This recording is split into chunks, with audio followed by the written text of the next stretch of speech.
Hello යාළුවනේ කොහොමද ඔයාලට සාදරයෙන් පිළිගන්නවා මගේ YouTube channel එකට. අද මම ඔයගොල්ලන්ට ආවේ ලස්සනම ලස්සන නෙළුම් වර්ගයක් හඳුන්වලා දෙන්න. මේ නෙළුම් වර්ගය අලුතෙන්ම ආපු නෙළුම් වර්ගයක්. මේ වර්ගයේ නම තමයි Golden Sunset කියන්නේ. ඇත්තටම යාළුවනේ මේ නෙළුම් වර්ගය රත්තරන් මලක් වගේම තමයි. හරිම ලස්සනයි. යාළුවනේ මේ නෙළුම් වර්ගය මැජික් මලක් වගේ කියලා මම කියන්න කැමතියි. මොකද මේ මල පාට තුනකින්ම පිපෙනවා. ඒ කියන්නේ තැඹිලි පාටයි, රෝස පාටයි, කහ පාටයි මික්ස් වෙලා දේදුන්නක් වගේ තමයි මේ මල පිපෙන්නේ.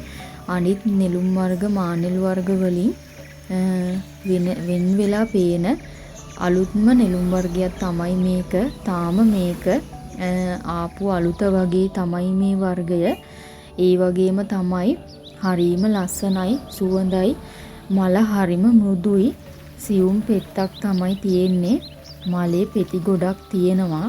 ඒ නිසා ගොඩක් ආකර්ශනීය වෙලා මේ මල පේනවා. ඒ වගේම තමයි යාළුවනේ ගොඩක් ඉඩ යන්නේ නැහැ මේ වර්ගයට. සාමාන්‍ය බේසමක වුණත් මේ නෙළුම් වර්ගය හිටව ගන්න පුළුවන්. ගොඩක් ඉඩ යන්නේ නැති නිසා ඕගොල්ලන්ගේ ගෙවත්තට වගේම ව්‍යාපාරික ස්ථානයට උනත් මේ වර්ගය හරිම සුදුසුයි. නෙළුම් වර්ගයක් තියනවා කියන්නේ හරිම ආකර්ශනීයයිනේ. ඒ කියන්නේ පිරිසිදු භවයේ සංකේතයක් කියනෝනේ මේ ඕලු නෙළුම් මානෙල් කියන්නේ. ඒ නිසා ගෙවත්තක වගේම ව්‍යාපාරික ස්ථානයේ තිබ්බාම ඕගොල්ලන්ට ආකර්ශනීය බව වගේම හරිම ලස්සනක් එකතු කරනවා. ඒ වගේම තමයි යාළුවනේ මල ගොඩක් ලස්සනට ලොකුවට පිපෙනවා. කොළ නම් වටකුරුයි, සාමාන්‍ය හයිබ්‍රිඩ් කොළයක්ම තමයි. මේක හයිබ්‍රිඩ් වර්ගයක් නිසා. ඒ වගේම තමයි හොඳට හිරු එළිය වැටෙනවා නම් මේ වගේ පිරිච්ච හොඳ නෙළුම් මලක් ඕගොල්ලන්ට බලා ගන්න පුළුවන්. යාළුවනේ ඕගොල්ලොත් මේ වගේ නෙළුම් වර්ගයක් හදනකොට අනිවාර්යයෙන්ම හිරු එළිය තියෙන තැනකින් ඕගොල්ලොත් නෙළුම් වර්ගය පැලය හදන්න. ඒ වගේම තමයි හොඳ පිරිසිදු වතුර එකතු කරන්න. පැලය මැරෙන්න වගේ හදනවා නම් අනිවාර්යයෙන්ම වතුර වෙන් කරන්න. ඒ වගේම තමයි පසත් අයින් කරන්න. යාළුවනේ ඕගොල්ලෝ මේ පැල හිටව ගන්න අනිවාර්යයෙන්ම කොම්පෝස්ට් පොහොර මික්ස් වෙච්ච සාමාන්‍ය පස ගන්න. ඒ වගේම තමයි බේසමක වගේ හිටව ගන්නවා නම් බේසමට මේ පස් දාන්න. ඒකට ඔස්මොකොට් බැලන්ස් ස්වල්පයක් කලවම් කරන්න. මම දාන්නේ ඔස්මොකොට් බැලන්ස් එක. ඒකයි මම ඕගොල්ලන්ට ඒක දාන්න කියන්නේ. මල් හැදෙන්නයි, පැලය වර්ධනය වෙන්නයි දෙකටම තමයි ඔස්මොකොට් බැලන්ස් එක හරියන්නේ. මම දාන්නේ ඒ වර්ගය. ඕගොල්ලොත් ඒ වගේම පසට කලවම් කරලා පැලය හිටව ගන්න. සාමාන්‍යයෙන් නෙළුම් වර්ගවලට නම් ගොඩක් වතුර යන්නේ නැහැ යාළුවනේ. ඒ නිසා සාමාන්‍ය පොඩි වතුරක් තිබ්බහම ඇති පැලය හැදෙන්න. හිමිහිට පැලය සාමාන්‍යයෙන් පොඩි පැලයක් හිටවුවොත් මාසයක් යන්නේ නැහැ යාළුවනේ. හොඳට හිරු එළිය තියෙනවා නම් සාමාන්‍යයෙන් සති දෙකකින් වගේ හොඳට පැලය උඩට හැදෙනවා.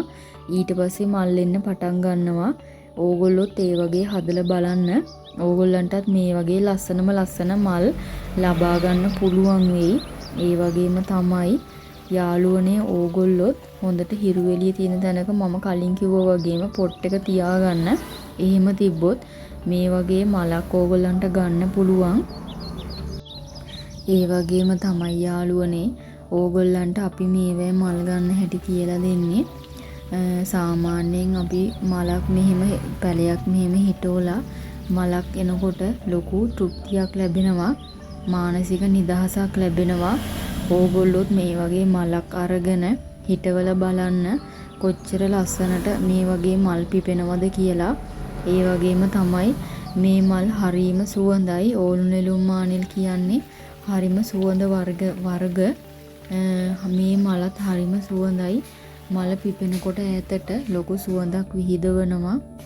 ඒ වගේම තමයි යාළුවනේ මේ වගේ පැල ඉක්මනට බෝ වෙනවා.